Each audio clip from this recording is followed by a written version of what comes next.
여러분 안녕하십니까.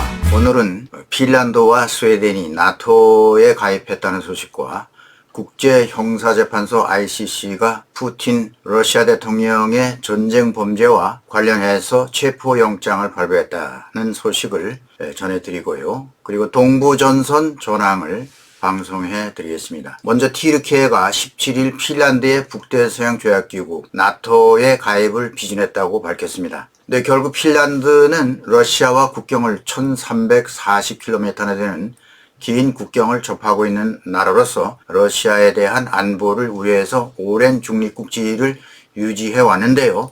러시아의 우크라이나 침공을 보면서 중립국 지위를 버리고 나토의 회원국으로 들어가게 되었습니다. 결국 핀란드 국경은 나토 국가의 국경이 되었고 러시아와 이제 대치하게 되었습니다. 레제프 타이예프 에르도안 튀르키 대통령은 이날 수도 앙카라에서 사울리 니니스토의 핀란드 대통령과 회담을 가진 후에 기자회견에서 이같이 밝혔습니다. 에르도안 대통령은 핀란드가 진정있고 구체적인 조치를 취했음을 보았다. 그러면서 가입을 찬성했다고 밝혔습니다. 같이 신청한 스웨덴 별도로 다루겠다고 내비쳤는데요. 최근 이 스웨덴은요, 반 튀르키예 시위가 있었는데요. 이슬람 경전 쿠란이 소각된 일이 있었습니다. 그리고 그 이전에 튀르키예가 테러리스트로 규정하는 쿠르드 노동자당 PKK를 옹호한다는 이유를 들어서 스웨덴의 나토 가입을 반대하는 입장이었습니다. 미국 백악관은 17일 성명에서 스웨덴과 핀란드는 모두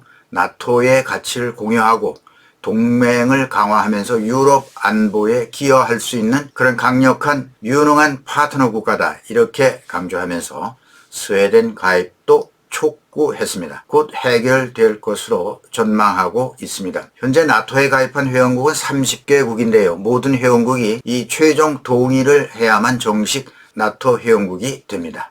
우크라이나는 그렇게 가입을 하고 싶어 해도 여러 가지 제약 조건이 많아서 상당히 아마 핀란드를 부러워할 것으로 생각이 됩니다. 하루속히 나토, EU에 가입해서 러시아로부터 독립적인 그런 주권 국가가 되고 나토의 안보에 보호를 받을 수 있는 그런 국가가 되기를 바랍니다. 다음은 푸틴 러시아 대통령에게 국제형사재판소 ICC가 체포영장을 발부했다는 소식인데요. 범죄 혐의는 우크라이나 점령지에서 어린이들을 납치해서 러시아로 불법 이송시킨 것을 바로 전쟁 범죄 행위다, 이렇게 단정하면서요. 납치된 어린이 가운데는 최소 수백 명이 고아원과 보호시설에서 납치되었다고 ICC 측이 주장했습니다. 이 아이들을 이렇게 납치하는 이유가 무엇인지 하는 것에 대해서는 다음에 별도로 다룰 시간을 갖도록 하겠습니다. 그런데 우크라이나 조사위원회는 16일 공개보고서에서 수백 명이 아니라 약 1만 6천 명의 어린이가 불법 이송됐다, 이렇게 밝혔습니다. 국제형사재판소가 체포영장을 발부한 전례는 역대 국가 원수급으로는 수단의 오마르 알-바시르 전 대통령이 있고요. 그 다음에 리비아의 독재자 무아마르 가다피, 다음으로는 이제 세 번째 푸틴의 사례가 되겠습니다. 러시아는 2016년 ICC에서 탈퇴했습니다. 그렇기 때문에 러시아가 ICC 규정과 국제법 절차에 따라서 체포되어서 신병 인도에 협조할 수 있는 상황은 아닙니다. 그런데 그 여파는 상당히 클 것으로 내다 보입니다. 푸틴은 기분이 상했던지 이 일이 있은 후 곧바로 어린이 센터와 미술학교를 방문했죠. ICC 조치에 대한 나름의 대응 차원이라고 볼 수 있을까요? 그렇게 생각이 됩니다. 다음은 우크라이나 동부전선 전황입니다. 치열한 바흐무트 전선에서는 와그너 용병 러시아군 친러 도네츠크군이 무지막지하게 집중 타격을 가하고 있습니다. 피하간에 엄청난 인명피해를 감수하고 물러설 기세가 보이지 않는 그런 상황이죠. 러시아는 도네츠크 소식통 주장에 의하면 이 아르테모스는 바흐무트를 러시아에서 이렇게 부른다고 합니다. 70%를 점령했다고 보도했습니다. 여러 오신트 정보를 종합해보면요, 바흐무트 동부는 도시의 절반 정도가 러시아로 넘어간 것이 확실하게 판단이 되고 있습니다. 전쟁 전문가들 견해로는 러시아 전력의 97%를 지금 이 동부 전선에 투입하고 있다고 분석하고 있습니다. 주 격전지가 바흐무트를 비롯해서 크렘이나 아우디우카 등 전선에 배치되었는데요. 다른 전선도 마찬가지겠지만 아우디우카가 도네츠크 반군이라 할 수 있는 인민공화국 제1군단이 우크라이나군과 공방전으로 새로운 전선으로 떠오르고 있습니다.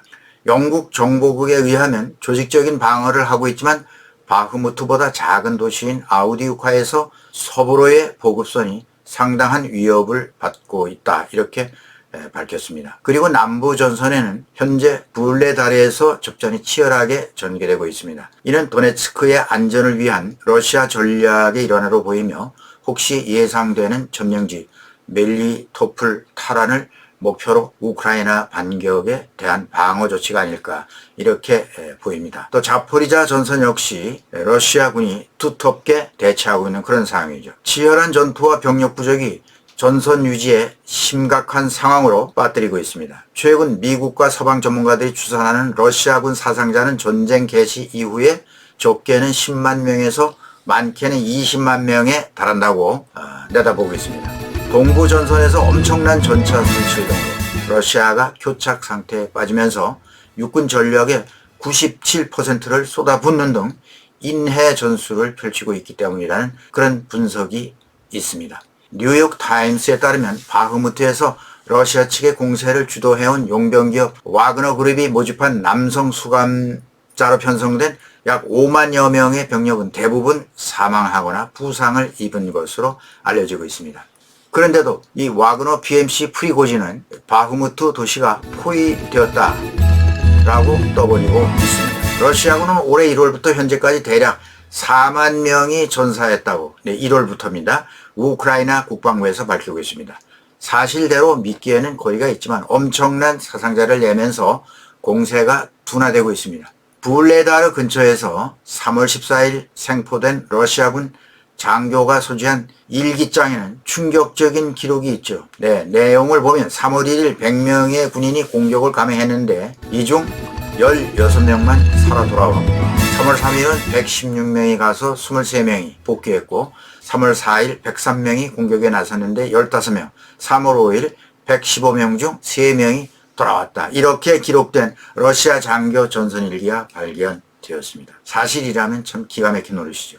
바흐무트에서는 병력 손실을 보로디미르 젤렌스키 우크라이나 대통령이 현재 시간 12일 밤 화상연설에서 이렇게 말했습니다. 러시아군은 지난 3월 6일부터 며칠간 1,100명 이상의 사상자를 냈으며 1,500명 이상이 더 이상 전투에 투입할 수 없을 정도로 크게 다쳐서 러시아로서는 돌이킬 수 없는 손실을 당했다라고 강조했습니다. 러시아군도 이에 질서라 우크라이나군 전사자 수를 공개했습니다.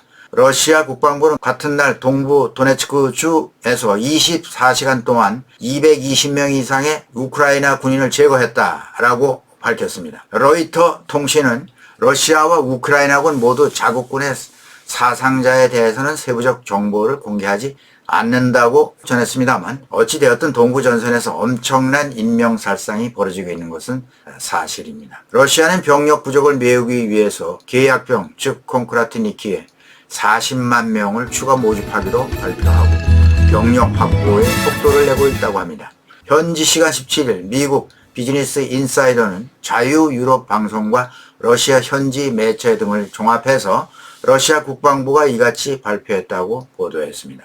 이것은 다음 달인 4월 1일부터 시작된다고 하면서 러시아 국방부는 이미 각 지방정부에 할당량을 통보했다고 밝혔습니다. 그러니까 4월부터 추가 모집이 시작되는데요. 군 관계자들이 주민들에게 소환장을 배포하며 이병사무소에 신상 정보를 신고할 것을 명령하는 모습이 목격됐다고 BBC 러시아가 전했습니다. 러시아 현지 매체 레이아웃은 러시아군이 특히 포병이나 기갑 등 전문 보직에서 신병을 모집 중이라고 보도했는데요. 이 보도를 뒤집어 보면 러시아군이 우크라이나 전선에서 이런 전문적인 군 인력이 부족한 상태라 그런 뜻이 되겠으며 수많은 전차를 잃었기 때문에 나타나는 그런 현상을 말해주고 있다고 하겠습니다. 한 보로네시우 주 관리는 새로 모집하는 계약병들은 우크라이나 배치 여부, 즉 원하는 곳으로 보내주겠다. 원하는 곳을 선택할 수 있게 될 것이다 라고 지원자들을 배려하는 듯한 그런 조건도 있다고 레이아웃이 말했습니다. 우크라이나군 역시 신규 여단을 계속해서 창설하고 최근 49 포병여단과 제82 공수여단이 전선에 배치되었는데요. 신규 여단들이 작년 12월부터 20여 개 가까이 창설되었다고 알려졌습니다. 문제는 탄약 보급인데요. 탄약 부족을 호소하고 있지만 서방 지원이 느리기만 합니다. 서방의 지원이 느리면 느릴수록 우크라이나군이 러시아 점령지를 탈환하기에는 쉽지 않아 보입니다. 러시아가 추가 계약병 40만 명을 모집할 수 있을까? 미국 싱크탱크 전쟁연구소에 따르면 러시아 계약병들은 일반적으로 군에서 3년 동안 급여를 받기로 계약하고 복무하는 지원 입대자들이라고 합니다. 현재 러시아군의 경우 사실상 징집병 비율보다는 이 계약병에 대한 의존도가 더 큽니다.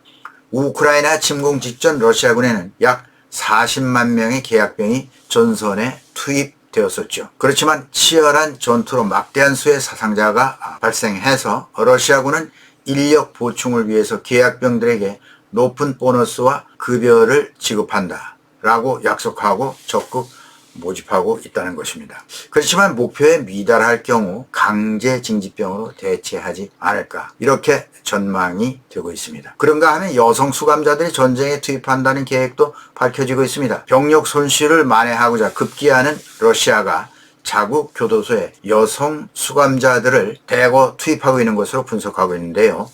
모스크바 타임즈는 현지 시간 13일 러시아가 여성 수감자까지 동원해서 병력을 보충하고 있다라고 보도했습니다. 이 보도에 따르면 지난주 수감자로 구성된 열차가 최전선 지역인 우크라이나 도네츠크주에 도착했는데요.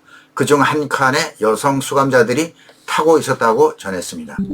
러시아가 수감자 인권단체 러시아 비하인드 바스라고 하는 단체의 공동 설립자로 되어 있는 올가 로마노바라고 하는 사람도 적어도 지난해 말부터 여성 수감자들이 전쟁터에 투입된 것으로 파악됐다라고 전했습니다. 여성 수감자들이 자발적으로 지원한 것인지 아니면 강제 징집된 것인지는 아직 확인되지 않았습니다. 현 전선에 있는 여성 수감자들은 최소 100명 이상으로 이들 수감자들이 러시아 남부 크라스노다르 주에 쿠시체프카라고 하는 교도소가 있는데요.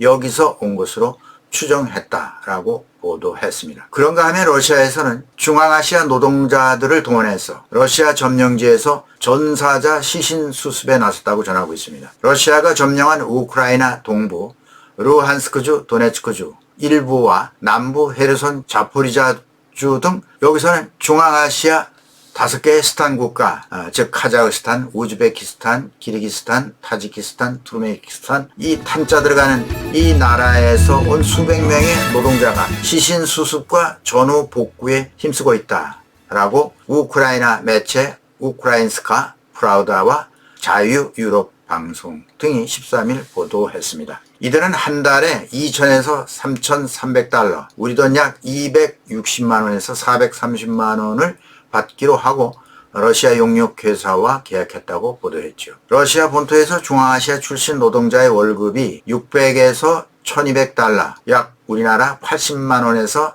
160만 원인 곳과 비교하면 2배 더 많습니다. 또 일부 교도소의 중앙아시아 출신 수감자에겐 범죄 기록을 삭제해 주겠다 이런 약속까지 했다고 전합니다. 키르기스탄 출신 남성 노동자 우르마트라고 하는 사람은 이런 말을 했죠. 최전선에서 시신을 수습하기로 했는데 공격을 받아 죽는 노동자가 있을 정도로 위험한 곳이다 라고 하면서 대부분 노동자들이 빚을 많이 지고 있는 사람 등 절망적 상황에 빠져 있는 그런 노동자들이다 라고 전했습니다. 계약의 이행과 관련해서는 제대로 대우받지 못하고 돈을 떼이는 경우도 많다라고 알려져 있습니다. 네, 오늘은 여기까지 하겠습니다. 시청해주신 여러분 대단히 감사합니다. 김정구 GTV였습니다.